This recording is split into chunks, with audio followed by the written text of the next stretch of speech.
And so after a week, they were like, well, you can deal with this at home, and good luck.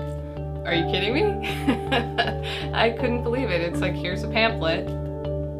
Here's what aphasia is. You know, you've never heard of it, but that's what it is. The reality is, when we got out to the outpatient side, even just trying to schedule speech therapists and find therapists out there who dealt specifically with aphasia, or Apraxia for that matter, was a challenge. That was a huge learning curve for me, just trying to get the pieces together to be able to get him therapy.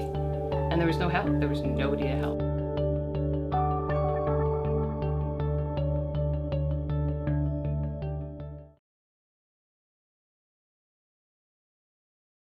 So intensive aphasia therapy has been around for a really long time. It actually started between 1940 and 1945 with all the soldiers returning from World War II who had brain injuries and aphasia.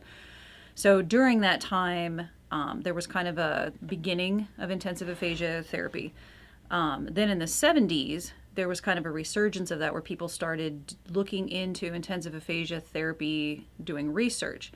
And then ever since then, there's been like 25 years of research looking at intensive aphasia therapy and its benefits versus a typical outpatient schedule of 2 to 3 hours a week.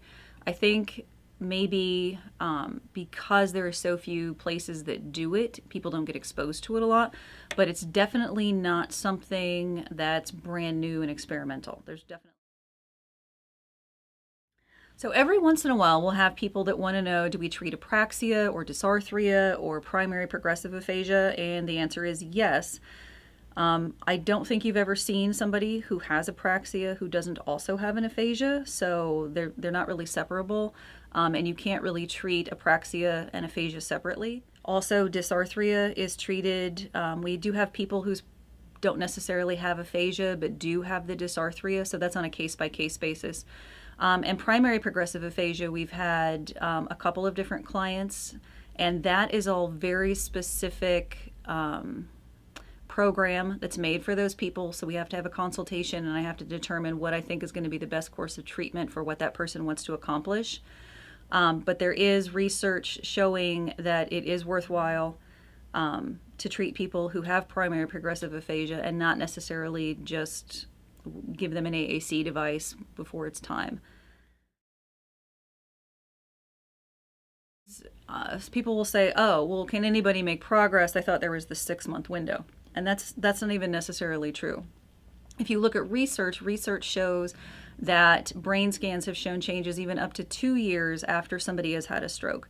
So it's not that there's this magical 6-month to 1 year window.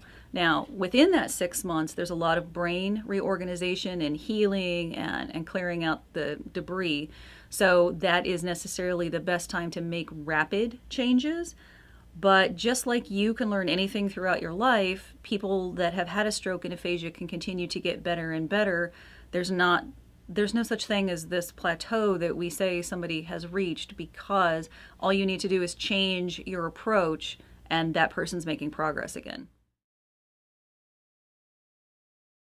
Treatment really varies. Everybody's doing 5 hours a day, and then they have the OT twice a week. So at a minimum, you're doing 25 hours a week plus the 2 hours of OT. Now, the session lengths are anywhere from 4 weeks to 8 weeks.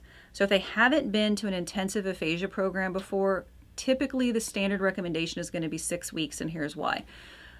There's a kind of a typical cumulative progression that you see in people. So 4 weeks is when most people with a more severe aphasia or even a moderate aphasia are just getting to where they can carry over a lot of these strategies, or they're just kind of getting to the next level in their language or their reading or their writing or even their compensatory strategies. There's an awareness that comes around, or a comprehension shift that comes around the 4th week, that if somebody leaves right after that, there's so much more that we could have carried over within that 2 weeks, so they're at a better place when they leave to be able to keep working towards the next level. Is the 4 week is for people who have a really mild aphasia or who only want to work on maybe one thing.